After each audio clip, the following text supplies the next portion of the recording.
작년에 그 새해를 맞이했던 여러분들의 그런 그 순간, 그리고 또 올해 새해를 맞이했던 그 순간이 혹시 다르지 않습니까? 작년 같은 경우에는 이 코로나가 시작되기 바로 직전이었는데, 그때만 하더라도 새해를 시작하면서 이 마음속에 이 부푼, 그리고 희망찬, 이 소망찬 이러한 마음들이 우리의 마음속에 있었고, 뭔가 정말 이 자유를 갈망하는 그러한 큰 마음이 있었습니다. 그런데 올해에는 이 코로나로 인하여서 정말로 우리가 이 가족들의 모임도 이렇게 해체되어지고, 또 뭐 5인 이상 모일 수가 없는 그러한 상태가 되었고, 또 예배도 이와 같이 함께 모여서 드릴 수 없는 이러한 상황이 계속 지속되다 보니까 우리가 새해를 맞이하면서도 참 뭔가 올해는 좀 끝날 수 있을까, 이런 무거운 마음, 뭔가 우리의 마음속에 막 희망차고 소망이 넘치는 그러한 마음으로 출발하기보다는 그래도 뭔가 좀 무거운 마음으로 우리가 한 해를 출발하는 것은 아닌가 하는 그런 생각을 갖게 됩니다. 그럼에도 불구하고 새해가 밝았습니다. 그리고서 벌써 한 주간이 지나갔습니다. 시간은 어떻게 붙들어 메어 놓을 수도 없습니다. 그냥 유수와 같이 흘러갑니다. 이런 시간 속에 우리는 날마다 어떠한 삶을 살아야 합니까? 주님을 영접할 준비를 하고, 다시 말해서 우리가 믿음으로 주님을 영접하고 구원받은 하나님의 귀한 사람들이 될 뿐만 아니라 주님의 길을 준비하는 삶을 살아야 하는 성도들이 되어야 합니다. 주님의 길을 준비하는 삶을 살아가는 그런 성도들은 어떤 사람들입니까? 하나님께서 나에게 주신 사명을 감당하는 하나님의 성도들입니다. 사랑하는 성도님들, 오늘 말씀이 주의 길을 준비하는 삶인데, 우리가 이와 같이 준비가 된 사람과 준비가 되지 아니한 사람들의 삶의 모습이 너무나 극명하게 구분되어지고 있음을 우리는 성경을 통해서 볼 수가 있습니다. 6월절을 앞두고 예수님께서 어린 나귀를 타고 예루살렘 성전으로 들어가십니다. 예루살렘 성전에 들어가서 보니까 그곳에서 장사하는 사람들이 그냥 이게 난장판이에요. 주님께서 그들에게 이런 이야기를 하셨습니다. 기록된 바 내 집은 만민이 기도하는 집이라 칭함을 받으리라 하지 아니하였느냐? 너희는 강도의 소굴을 만들었도다 라고 말씀하시면서 예수님께서 노여워하셨습니다. 바로 그 현장이 어디입니까? 하나님의 성전이었습니다. 하나님을 만나는 장소였습니다. 그런데 우리 예수님께서 그들이 준비되어지지 아니하고 난장판인 그들의 모든 모습을 바라보시면서 우리 주님께서 말씀하십니다. 너희는 강도의 소굴로 만들었다 라고 책망하신 것입니다. 그리고서 이 책망을 마치시고 난 다음에 예수님께서 베다니로 가시게 됩니다. 이 베다니는 예수님께서 예루살렘을 찾으실 때마다 즐겨 가셨던 곳입니다. 이 베다니에 가면은 예수님이 굉장히 마음이 푸근하셨습니다. 베다니에 가시면 예수님이 항상 그곳에서 쉬실 곳이 있었습니다. 이 베다니에 살고 있는 사람 가운데 대표적인 사람이 누구입니까? 마리아, 마르다, 나사로, 이 세 사람입니다. 형제예요. 이 나사로는요, 예수님께서 이제 오신다는 이야기를 듣고서 있었을 때 병에 걸려갖고서 그게 이제 죽게 됩니다. 예수님에게 사람을 보냈습니다. 빨리 오소서 라고 부탁했지만 예수님의 행보가 늦으셨습니다. 예수님께서 당도하셨을 때에는 벌써 이 나사로가 병들어서 죽은 지 4일이 되는 때였습니다. 장사를 다 끝냈었습니다. 예수님께서 이 나사로를 보시고 그의 죽음을 보시고 슬퍼하고 눈물을 흘리셨다라고 성경은 기록하고 있습니다. 이렇게 각별한 사이였어요. 예수님께서 그의 집에 들어가시기를 기뻐하셨습니다. 뿐만 아니라 이 베다니에 살고 있는 이 마리아라고 하는 사람은 어떤 사람입니까? 예수님에게 그 옷값을 깨뜨려서 예수님의 발에 붓고 그리고 머리털로 예수님의 발을 닦은 사람이 마리아입니다. 이 형제들이 살고 있는 그 집에는 항상 예수님께서 가시면은 준비가 되어져 있는 집이었고, 들어가면 기뻐하시는 집이었고 들어가시면 그곳에서 편히 쉴 수 있는 곳이었습니다. 예수님이 이 집에 가시기를 즐겨하셨습니다. 왜 그렇습니까? 그 사람들의 마음의 상태가 준비되어져 있기 때문에 그렇습니다. 그리고서 그 집에 가고서 성경에 뭐라고 합니까? 예수님께서 말씀을 전하셨어요. 잘 듣는 사람이 있었어요. 사랑하는 성도님들, 만약에 여러분들의 가정에 손님이 오신다면 여러분들 어떻게 합니까? 간식도 준비하고 음식도 준비하고, 그것보다 앞서서 준비하는 것이 무엇입니까? 집안을 깨끗하게 정리합니다. 청소합니다. 마찬가지입니다. 우리 주님께서 우리에게 오신다고 하실 때에 그때 우리는 어떻게 준비해야 됩니까? 우리가 가장 먼저 준비해야 될 것은 우리의 마음을, 우리의 몸을 정결하게 해야 하는 것입니다. 사랑하는 성도님들, 어떻게 하면은 예수님께서 오시는 그 길을 잘 준비할 수 있는 사람들이 됩니까? 먼저 우리가 마가복음 1장 2절 말씀에 오니까 선지자 이사야의 글을 보라. 내가 내 사자를 내 앞에 보내노니 그가 내 길을 준비하리라 라고 말씀하셨습니다. 이와 비슷한 말씀이 출애굽기 23장 20절 이하에 나와 있는데, 내가 사자를 내 앞서 보내어 길에서 너를 보호하여 너를 내가 예배한 곳에 이르게 하리니 너희는 삼가 그의 목소리를 청종하고 그를 노엽게 하지 말라라고 말씀하셨어요.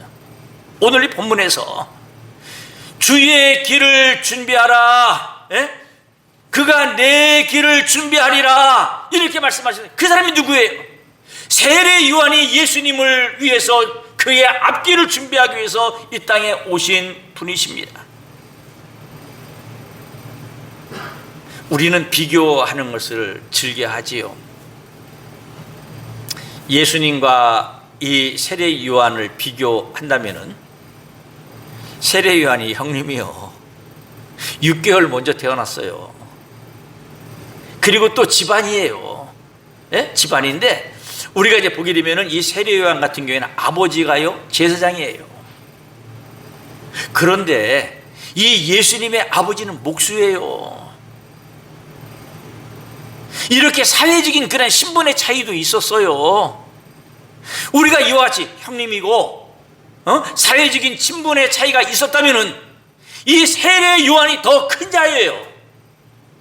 예수님은 상대적으로 작은 자예요. 그런데 이 세례 요한은 당신의 이 마음속에 주님의 말씀을 듣고 그가 내 길을 준비하리라 라고 하신 그 말씀을 가지고서 그는요 평생 그 예수님만을 위해서 산 사람, 예수님의 앞길을 준비한 이러한 놀라운 하나님의 사람이었음을 우리가 보게 됩니다. 오늘 이 본문의 말씀을 통하여서 보게 되면은 그가 광야에서 하나님의 말씀을 증거했습니다. 그가 증거한 말씀이 무엇이었습니까? 회개의 세례를 전파할 때에 많은 사람들이 그 세례 요한에게 다가와서 회개하고 세례를 받게 됩니다. 그리고서 많은 사람들이 그를 따릅니다. 예수님의 제자 중에 이와 같이 세례 요한을 따랐던 사람들이 있는데 바로 그 사람이 안드레요 또한 사도 요한이었습니다. 그리고 많은 사람들이 이 세례 요한을 따랐습니다. 안드레 같은 경우에는 예수님이 메시아이심을 확신하고 그의 형제 시몬 베드로를 예수님에게 소개한 사람이 바로 안드레입니다. 뿐만 아니라 이 사도 요한은 어떤 사람입니까? 예수님의 명령을 받들고 예수님의 어머니를 내 어머니로 모시고 끝까지 예수님의 어머니 마리아를 보살핀 사람이 사도 요한이었습니다. 이 사람들은 어떤 사람들입니까? 보라, 세상 죄를 지고 가는 하나님의 어린 양이로다 라고 세례 요한이 외칠 때에 바로 예수님을 하나님의 어린 양으로 보고 믿은 사람들입니다. 이와 같이 사랑하는 성도님들, 우리가 무엇을 해야 합니까? 준비가 된 사람들, 이 준비가 되어진 사람들, 이 사람들은요 바로 회개하고 하나님 앞에 세례를 받은 사람들입니다. 준비가 되어지지 아니하는 사람들도 있었습니다. 예수님이 성전에 이제 거니실 때 대제사장들, 서기관들, 장로들이 나와서 묻습니다. 무슨 권위로 이런 일을 하느냐라고 할 때 예수님이 요한의 세례가 하늘로부터냐 사람으로부터냐라고 묻습니다. 그들이 이제 머리를 막 굴립니다. 그리고 생각합니다. 하늘로부터라고 하면은 왜 그를 믿지 아니하느냐라고 할 것이니까 이건 패스. 두 번째는요, 사람으로부터라라고 말하면은 모든 사람들이 요한을 참 선지자로 여김으로 그의 백성을 두려워하여 그들이 뭐라고 했어요? 우리가 알지 못하노라 라고 대답합니다. 사랑하는 성도님들, 준비가 되어지지 아니하는 사람들, 우리가 여러 가지 머리를 많이 씁니다. 그리고 대답할 그런 말을 찾고 있습니다. 오늘날에도 이와 같이 주님 앞에 주님에 대해서 많은 생각을 하면서 주님 앞에 신앙을 고백하기를 거부하는 사람들이 있습니다. 만약에 그런 사람들이 있다고 할 것 같으면 대제사장들, 서기관들, 장로들과 다를 바가 없는 사람들임을 우리는 깨닫게 됩니다. 뿐만 아니라 오늘날에도 이와 같이 예수 그리스도를 믿기를 거부하는 사람들 누구십니까? 여기 대제사장들, 서기관들, 장로들이 예수님을 만나 예수님과 대화하고 있습니다마는 예수님을 그들의 마음속에 받아들이고 영접하고 믿기를 거부했던 사람들입니다. 왜 거부했습니까? 마음의 준비가 안 되었기 때문에 그렇습니다. 우리가 참 이 세상에 살면서 우리가 이 마음의 준비가 되어 있다고 하는 사실을, 마음의 준비가 되어 있지 않다고 하는 사실, 이 사실은요 별 차이가 안 나는 것 같지만 엄청나게 큰 차이를 가져옴을 우리는 볼 수 있습니다. 어떤 분이요 아주 건강하게 잘 살아왔어요. 그리고서 내가 운동도 하고 더욱더 열심으로 세상을 살아야 되겠노라 이렇게 생각을 하고 운동을 하겠다고 결심하고 여러 가지 운동 기구들을 구입해 갖고서 운동을 열심히 했어요. 그런데 어느 날 아니 몸이 조금 안 좋아가지고 병원에 가가지고서 검사를 받았더니 몸에 질병이 있는 걸 발견했어요. 아니 얼마 전까지만 해도 내가 운동해갖고서 열심으로 건강하게 살겠노라 이렇게 마음을 먹었는데 이렇게 질병이 발견되고 난 다음에 당신의 마음에 나는 이런 질병을 갖고 있구나 낙심하는 거예요. 실망하는 거예요. 그렇게 되다가 보니까 이 몸에 근육이 빠지는 거예요. 운동을 하지 않으니까 조금만 활동하고 움직여도 피곤이 금방 오는 거예요. 그래서 옆에서 사랑하는 아내가 이야기합니다. 여보, 운동 좀 하구려. 운동 좀 하구려. 나하고 같이 조금이라도 산책을 합시다. 안 하는 거예요. 춥다고 안 나가는 거예요. 그래서 집에 운동기구를 사줄 테니까 운동하세요. 근데 그분의 이 마음속에는요 운동할 마음이 없는 거예요. 왜? 아직까지도 내 마음에 실망하고 낙심하고 내가 세상에 살면 얼마나 오래 살 수 있을까 이런 그냥 생각을 하면서 그냥 낙심하는 거예요. 운동기구를 사주어도 운동하지 않는 거예요.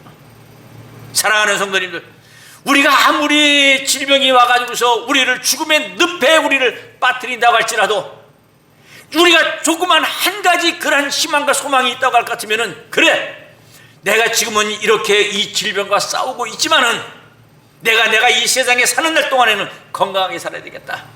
그래서 움직이고 운동하고 그리고 긍정적인 생각을 가지고 우리가 나간다면은 우리의 삶이 얼마나 밝겠습니까? 우리의 삶이 얼마나 활기차겠습니까? 그렇지 못한 사람은요 다 가라앉아 있는 거예요. 우리의 믿음의 삶도 마찬가지예요. 준비가 되어 있는 사람과 준비가 되어 있지 않은 사람의 그 결과는요 엄청나게 크다고 하는 사실을 우리는 발견하게 되는 것입니다. 오늘 이 본문의 말씀 세례 요한이 광야에서 외칠 때에 유다 지방과 예루살렘 사람들이 찾아와 죄를 자복하고 요단강에서 세례를 받게 됩니다. 여기서 중요한 사실은 죄를 자백하고 세례를 받았습니다. 죄를 자백하고 세례를 받았습니다. 이것이 순서입니다. 그래서 많은 바리새인들과 사두개인이 세례를 받으러 나오자 뭐라고 얘기했어요? 마태복음 3장 7절 8절에 있는 말씀에 보니까 독사의 자식들아, 누가 너희를 가르쳐 임박한 진노를 피하라 하더냐? 그러므로 회개에 합당한 열매를 맺고. 회개에 합당한 열매를 맺지 않았어요. 회개하지 않았어요. 너희가 회개에 합당한 열매를 맺고 나와서 세례를 받으라 라고 말했습니다. 무엇입니까? 회개라고 하는 것은 방향 전환입니다.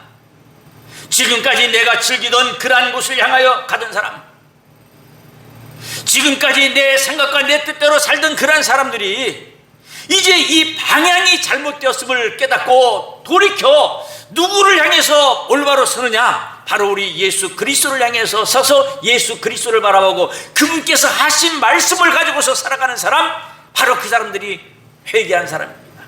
방향을 전환한 사람들입니다. 삶이 바뀐 사람들입니다. 사랑하는 성도님들, 여러분들이 이와 같이 신앙의 삶을 살고 있지요?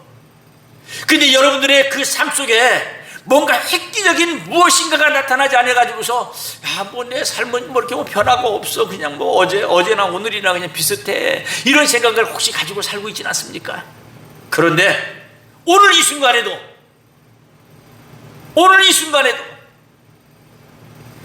하나님 앞에 하나님의 놀라운 은혜를 체험하고 그리고 간증하고 그리고 변하여 새 사람이 되어지는 사람들은 각 처에서 지금 일어나고 있다고 하는 사실을 우리는 깨달아야 합니다. 왜 그렇습니까? 하나님의 은혜를 발견했습니다. 자기의 죄를 자백하고 회개하였기 때문에 그의 삶의 놀라운 변화의 역사들이 일어나는 것입니다. 사랑하는 성도님들, 나는 옛날에 다 회개했어. 내가 지금 주님을 바라보고 가는데 또 회개하라고 그럼 세상으로 가라는 얘기야? 방향을 바꿔서? 그런 얘기가 아니에요. 오늘 믿음의 귀한 성도님들, 우리가 어떻게 신앙의 삶을 살아가고 있습니까? 우리가 믿음의 삶을 살고 신앙의 삶을 산다고 하지만은 방향이 잘못된 그런 사람들이 얼마나 많이 있습니까? 여러분들, 내가 교회의 어떤 중직을 맡고 있고 내가 신앙의 삶을 산지 몇십 년이 되었고 이게 중요한 게 아니에요. 이런 사람들 가운데 신앙의 방향이 잘못된 사람들이 있어요. 하나님의 말씀은 알고 있는데 그 말씀대로 살지 않는 사람들도 수두룩합니다. 이렇게 하면 이것이 선한 일이 아니고 하나님께서 원하지 아니하는 길인 줄도 알면서도 그 길로 가지 않고 다른 길로 갑니다. 내 이익을 쫓아요. 내 사욕을 쫓아요. 내 뜻을 쫓아요. 내 생각대로 살아가요.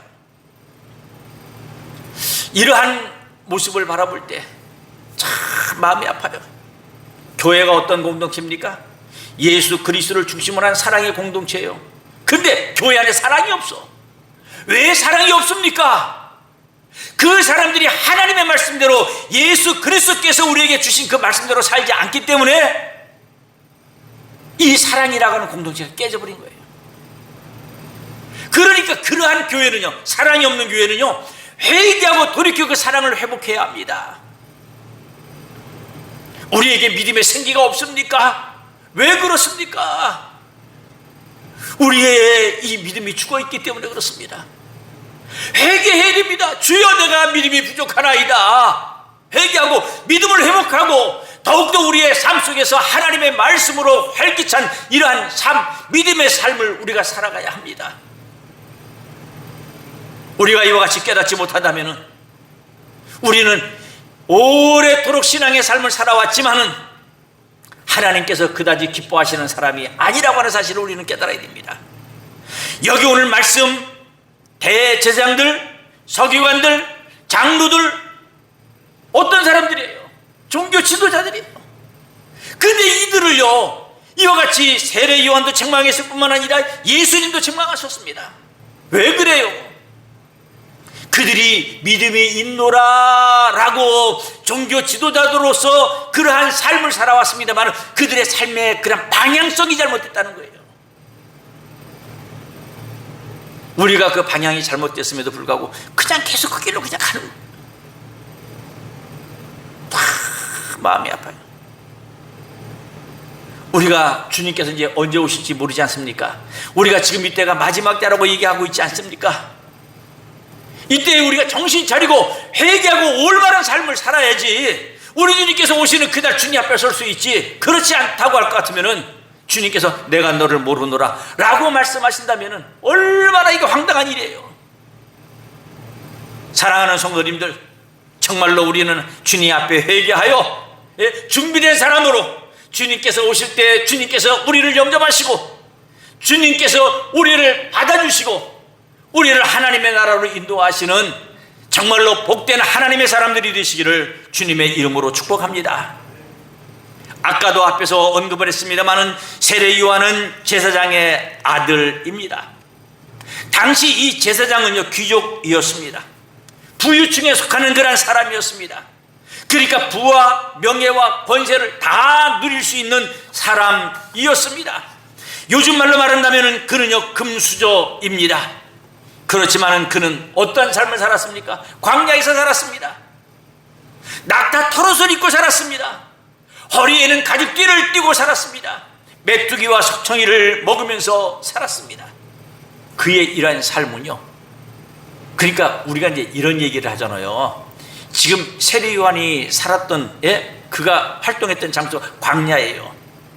우리가 이 사회에서 적응을 못하고 아주 그 통제 불가능한 그런 사람을 이런 얘기를 해요. 저 사람은 야인이다, 그런 얘기 하죠. 정치적인 야인도 있어요. 종교적인 야인도 있어요. 근데 이 세례 요한이 그런 사람이었어요. 야인이에요. 우리가 이런 제도 속에 가둘 수 없는 그런 사람이었어요. 그는 하나님께서 당신에게 주신 이 사명을 감당하기 위해서 그는요 이 사람이 많은 곳에서 그가 사역을 한 것이 아니라 광야로 가고 사야겠어요. 누가 광야로 옵니까? 안 와요. 우리가 이론적으로 따지면은. 근데 그는 광야로 갔어요.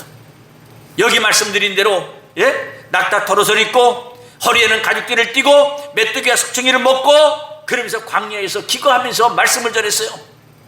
그의 말씀의 내용은 무엇입니까? 회개의 세례를 전파했습니다. 이것이 세례 요한의 엄청난 사명이었습니다. 그런데요 사람들이 모여들었어요. 주중에 우리 교계는 아니지만 어느 한 교회의 목사님의 특별한 일이 있었습니다. 그 교회는 부산에 있는 세계로 교회의 손현보 목사님입니다. 그 교회의 규모가 어느 정도냐, 좌석수가 5,000석이 넘는다고 합니다. 제가 그 교회 가가지고 한번 예배를 드렸어요. 11시 예배를 드리러 갔는데 그날 목사님이 안 계시더라고요. 외부 강사가 오셔가지고서 설교 말씀을 하시는데 그 엄청나게 큰 교회, 그리고 그 교회 다 못 들어오니까 이제 다른 그 부속 그 건물에 들어가서 예배를 드리는데 저희는 이쯤 앉았어요. 우리 집사람하고 나하고 이쯤 앉아가지고서 예배를 드리는데 사람들이 와가지고 앉을 자리가 없으니까요 여기 앞에 바닥에다 카페트 같은 거 깔고 그리고 여기 앉아고 심지어는 여기 위에 올라와가지고서 예배를 드려요. 그리고 예배를 마치고 이제 어떡하나 싶어가지고서 보니까 사람들이 전부 다 밥 먹으러 간다고 또 식당에 가고 줄을 서는 거예요. 그런데 이 식사 당번들이 그 준비를 하고 그리고 구역 단위로 가가지고서 그 배식을 받아갖고 옵니다. 그래갖고 그 구역 단위로 밥을 먹어요. 그 교회 본당에서 워낙 사람들이 많으니까 식당에서 감당이 안 되는 거예요. 그걸 받아갖고 와서 욕조 구석에서도 먹고 욕조 구석에서도 먹고 다 먹는데 자리가 없으니까 이 위에 와갖고 밥을 먹는 거예요. 저는 그거 이해가 안 됐어요. 근데 그 교회는요 그런 면에 대해서 다 자유로워요. 그렇게 또 밥을 먹고 오후 예배를 또 드리는 거예요. 굉장히 열정적이고 뜨거움이 있는 그런 교회였어요. 그런데 이 손현보 목사님이 코로나 확산으로 지금 비대면 예배를 드리고 있는데, 그래서 이분이 무엇을 선포했는가 하면은 예배 자유를 위한 전면전을 선언했습니다. 2020년 10월 27일 미국에서도 이와 같이 이 코로나 바이러스로 인해서 교회에서 예배를 드리지 못하도록 이렇게 그 행정명령이 내려졌는데, 이것을 미국의 그 대법원에 이와 같이 그 유권 해석을 요청을 했더니 뭐라고 했는가 하면, 종교와 양심의 자유가 어떤 것보다 중요하므로 주 정부가 코로나 확산을 막기 위해 예배의 자유를 막는 것은 수정 헌법에 위배된다라고 판결을 내렸습니다. 어디서 내리는가 하면 미국 연방 대법원에서 내렸습니다. 근데 이 수정 헌법 저도 잘 모르겠어요. 근데 수정 헌법의 제1조가 뭔가 하면 종교의 자유랍니다. 이거에 위배가 되므로 모임을 제한하는 것은 위법이다. 지금 이 코로나 바이러스로 인해 가지고서 이제 교회가 여러 가지 행정 명령을 지금 받고 있는데, 참 이와 같이 거리두기를 하고 식사를 하지 않고 뭐 여러 가지 뭐 교회들마다 많이 이렇게 협조를 하고 있고 그렇습니다. 그래도 어느 정도는 뭐 이제 거리두기를 해야 되니까, 그래서 교회에 20% 좌석의 20%를 모여가지고서 예배를 드리라. 여기까지는 어느 정도 수용을 할 수 있는데, 이제는요, 아니 뭐 20명 모이라겠다가, 이제는 저희 교회 같은 경우는 7명이에요. 지금 충북 도지사하고 청주 기독교 연합회하고 이렇게 합의를 봐갖고 17일까지 20명 이내에 예배를 드리기로 했습니다만은, 이렇게 예배를 20명으로 제한하는 이러한 일을 통해서 이 손현보 목사님이 당회를 소집했는데, 당회 장로님들만 모인 거지, 부부가 다 같이 모였대요. 장로님들 부부 다 오세요. 그래서 이제 목사님이 모든 이야기를 다 하고 난 다음에, 우리 교회가 예배 자유를 위한 전면전을 내가 선포하려고 합니다. 여러분들 어떻게 생각하십니까?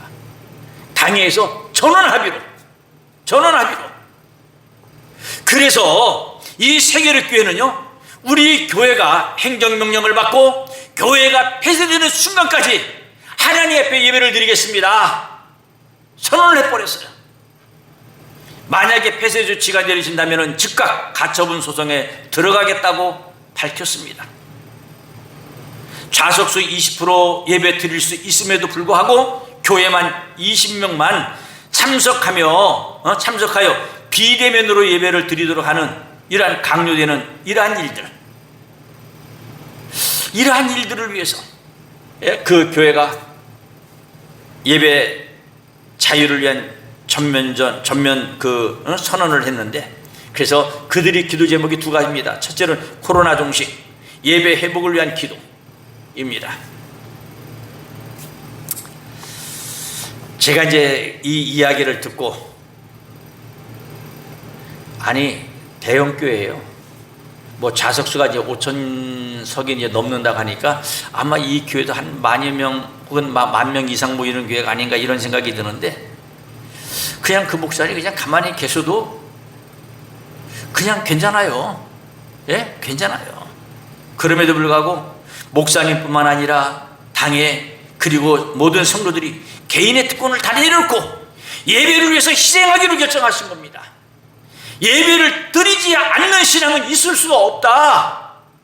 예배를 드리지 않는 이러한 신앙은 결국에는 믿음이 사라질 뿐이다.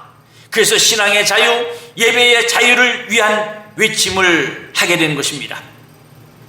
저는 이 이야기를 들으면서 우리 운동교에 속한 믿음의 귀한 성도들이 예배를 소홀히 하는 우리 모두 어찌해야 합니까?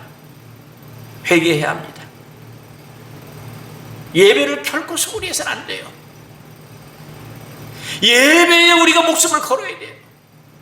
이 자리에 나와서 예배를 드리는 그런 믿음의 성도님 너무 고맙고 감사해요. 지금 이 영상으로 예배를 드리는 모든 믿음의 성도님들, 여러분들도 영상 앞에서 정말로 몸과 마음을 정결케 하고 하나님 앞에 예배를 드립니다. 그분들도 감사를 드립니다. 그런데 교회에 나와서 예배를 드리지도 않고 영상으로도 예배를 드리지 않고 계시는 분들은 어떻게 하라는 말입니까?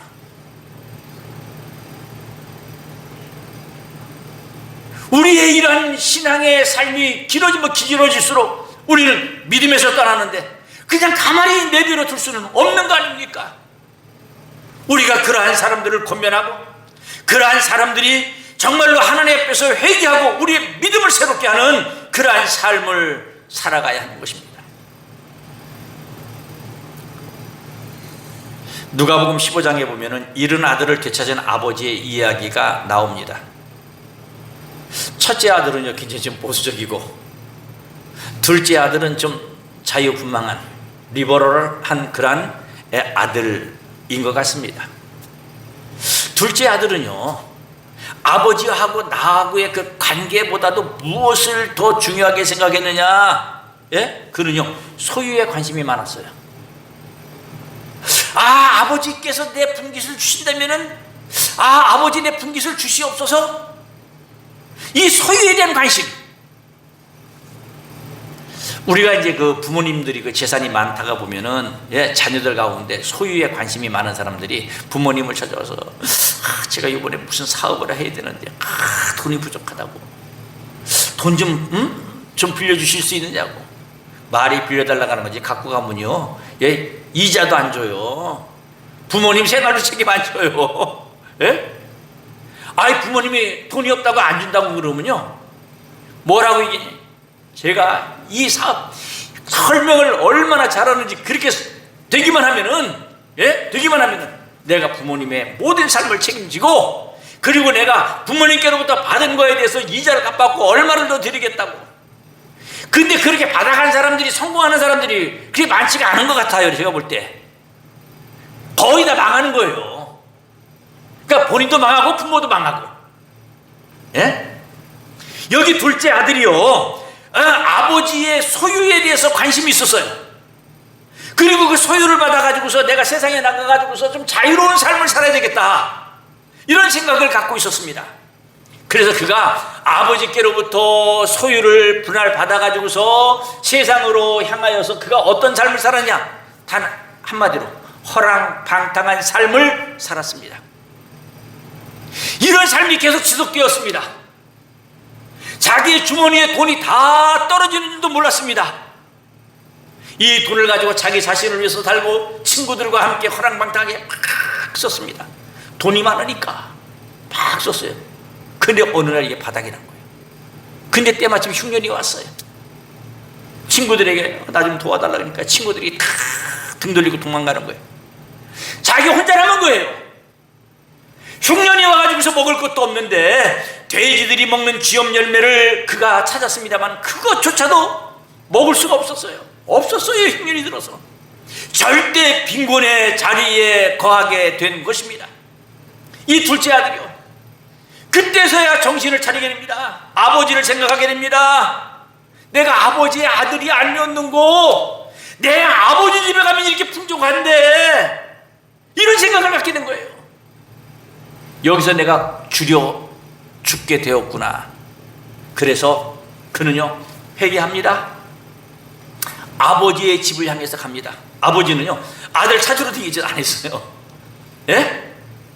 항상 아들이 돌아올 것을 기대하고 아버지는 항상 그 집에서 높은 곳에서 이렇게 멀리 바라보면서 오늘 행여나 우리 아들은 오지 않는가. 세상에 흉년이 들어서 이렇게 흉흉하고 살기도 힘들고 어려운데 그 녀석이 어디가 있는가. 그런데요 저기에서 아들이 오는데 아버지가 알게 된 거예요. 신발도 신지 않고 뛰어나가서 아들을 감싸 안습니다. 그를 받아줍니다. 아버지 나는 이제 아버지의 자녀가 아니에요. 나를 종으로 여겨주세요. 그럼에도 불구하고 아버지는요 그 손가락에 가락지를 끼워주고 손을 잡고 잔치를 배설하고 아들로 받아들이는 거예요. 왜 그래요? 그가 자기의 잘못을 깨닫고 뉘우치고 회개하고 돌아오게 된 것이에요. 그는 아버지의 자녀의 자리, 아들의 자리를 요구하는 것은 아닌데 아버지가 그 자리를 주었어요. 아버지의 그 모든 재산을, 그 만든 재산을 다 갖고 나서 허랑방탕하게 다 써버렸지만은 아버지는 그것을 생각지 않고 아들 한 사람만 생각한 거예요. 사랑하는 성도님들, 우리는 오늘 회개가 얼마나 중요한가? 우리는 그 회개를 별로 중요하게 생각지 않지만은 우리 하나님은, 우리 예수님은 우리들이 회개하고 돌아오는 그러한 사람들에 대해서 이와 같이 귀중하게 생각하고 그를 귀하게 여기시고 계심을 우리는 바라봐야 합니다. 세례 요한이 요단강에서 회개의 세례를 전파했는데 자기들의 죄를 자복하고 요단강에서 그에게 세례를 받더니 요한이 많은 바리새인과 사두개인들이 세례 베푸는 대로 오는 것을 보고 이르되 독사의 자식들아, 누가 너희를 가르쳐 임박한 진노를 피하라 하더냐? 그러므로 회개에 합당한 열매를 맺으라 라고 말씀하셨습니다. 왜 회개하라고 했어요? 죄 때문에 그래. 죄 때문에. 이 죄를 갖고 있으면 하나님과의 관계가 회복이 안 돼요. 예? 우리 주님께서 오시는 길을 준비하는 것은요, 먼저 죄를 깨닫고 죄를 회개하고 그리고 용서받아야 합니다. 사랑하는 성도님들, 이와 같이 우리 모두는요, 새해를 시작하면서 우리가 지금 뭐 할 수 있는 일이 별로 많지는 않지만은 그럼에도 불구하고 먼저 우리가 준비된 사람으로서 주님께서 이제 우리를 사용하시기를 원하실 때에 우리가 나가서 마음껏 그 귀한 일들을 감당할 수 있다면 얼마나 좋은가. 우리가 그날을 바라봅시다. 믿음으로 살아갑시다. 여기 세례 요한은요, 자기 자신을 알았어요. 네? 그래가지고서 사람들이 세례 요한을 대단한 사람으로 알고 스승으로 모시려고 따랐습니다만은 요한은요, 자기가 누군지 알았어요. 그래서 나보다 능력 많으신 이가 내 뒤에 오시나니 나는 굽혀 그의 신발끈을 풀기도 감당하지 못하겠노라 라고 얘기했어요. 나보다 능력이 많으신 분, 왜 그래? 나는 물론 세례를 주지만 그분은 성령으로 세례를 베푸실 분이기 때문에 그렇습니다. 지금 이제 제가 서기관, 바리새인 이런 얘기를 했습니다만은 한번 보세요. 이제 구약의 말라기서 선지자들의 활동이 끝나고 예수님, 그러니까 세례 요한이 활동할 그때까지 요 기간을 신구약 중간기 이렇게 얘기합니다. 요 기간을 400년이다 이렇게 얘기합니다. 이 400년 동안은 무슨 일이 있었느냐? 선지자 예언자들의 활동이 다 끊겼어요. 하나님의 계시의 말씀이 끊겼어요. 그러니까 이 세상에 누구 한 사람 나서가지고서 이와 같이 하나님의 귀하신 말씀을 이렇게 전파하고 사람들이 잠자는데 그들의 잠을 깨울 그런 사람들이 없었습니다. 그런데 오늘 세례요한이 나타난 거예요. 조용하던 세상에 세례요한이 나타난 거예요. 광야에서 막 말씀을 외치는 거예요. 예? 회개의 세례를 외친 겁니다. 그런데 여러분들, 이 신구약 중간기 이 사이에 400년 동안에 유대인들의 생활에 가장 큰 영향력을 준 사람들이 누구냐? 바리새인이에요. 이 바리새인들은요, 유대교의 본질적인 내용을 계속 보존해 왔던 사람들입니다. 그래서 이 사람들이 굉장히 큰일 한 거예요. 이 사람들은요, 어떤 사람들입니까? 구별된 자로 이스라엘의 참된 공동체의 성도라고 하는 의미를 가진 이름이 바로 바리새인입니다. 그런데요, 세례 요한이 그들을 책망한 거예요. 이와 같이 유대교의 본질적인 내용을 보존한 사람들임에도 불구하고 그들이 회개하지 않았기 때문에, 죄악 가운데 있었기 때문에, 예? 그런데 이 세례 요한이 아주 선풍적인 인기를 끌고 정말로 많은 사람들이 그를 따라다니며 인산인해를 이루었습니다. 그런데 어느 날 예루살렘에서 제사장들과 레위 사람들이 찾아와서 물었습니다. 내가 누구냐? 네가 그리스도냐? 난 아니다. 그럼 누구냐? 너 엘리야냐? 아니다. 선지자냐? 아니다. 라고 말했습니다. 예? 자기 자신에 대해서 나는 선지자 이사야의 말과 같이 주의 길을 곧게 하라고 광야에서 외치는 자의 소리다, 이렇게 얘기했어요. 우리가 오늘 이 세상에서 조금 잘 나가면요, 당신이 뭐 선지자입니까? 대답을 안 해. 대답을 안 한다는 것은요, 긍정한다는 얘기예요. 아니면 아니라고 얘기해야죠. 그러다 보니까 자기 자신이 남겨 교만해졌고 뭐예요? 내가 예술에 이렇게 되면서 사람이 나한테 와서 기도 한 번만 받으면 병도 나, 이렇게 막 교만해지는 거예요. 루터는요 그런 얘기했어요. 천국은 겸손히 봉사하는 자들이 누릴 행복의 나라다. 위대한 정치가인 히스기야가 백성들의 존경을 한 몸에 받고 산 사람입니다. 근데 그가 거대한 강대국 아수르가 침략했었을 때 그는 겉들이 물리셨어요. 그런데 그가 중병에 걸리고 말았어요. 무엇 때문에 그렇습니까? 역대하 32장 25절에 보니까 히스기야가 마음이 교만하여 그 받은 은혜를 보답하지 아니하므로 진노가 그와 유다와 예루살렘에 내리게 되었더니, 감사한 마음으로 겸손히 하나님을 의지했을 때는 하나님이 도우셔서 강대국 아수르도 물리치게 하셨어요. 근데 마음이 교만하여 하나님 앞에 감사하지도 아니하고 하나님의 은혜에 보답하지도 아니하였을 때 하나님의 진노가 그에게 그리고 유다와 예루살렘에 내리게 되었습니다. 우리가 어떻게 살아가야 합니까? 겸손해야 합니다.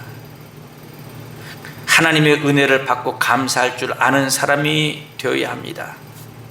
예수님이요, 하늘의 모든 것을 다 버리고서 이 땅에 오셨어요. 예수님이 능력이 부족해서가 아니라 하나님의 뜻을 이루기 위해서 세례요한에게 가서 세례를 받게 된 것입니다. 그때 어떻게 됐어요? 여기 예수님이 이런 얘기했죠. 이제 허락하라. 우리가 이와 같이 하여 모든 의를 이루는 것이 합당하니라 라고 세례 받았어요. 그랬더니 세례를 받는데 하늘이 열리고서 음성이 들려왔어요. 이는 내 사랑하는 아들이라 내가 너를 기뻐하노라. 사랑하는 성도님들, 어떤 사람에게 이런 은혜가 임해요? 겸손한 사람, 하나님의 은혜를 알고 감사한 사람, 말씀을 맺습니다. 사랑하는 성도님들, 이와 같이 오늘 우리가 이제 2021년을 맞이하면서 우리가 두 번째 주일을 맞이했는데 주님의 길을 준비하는 사람이 누구입니까? 우리들이 되어야 합니다. 나 자신이 되어야 합니다. 그래서 이제 준비합시다.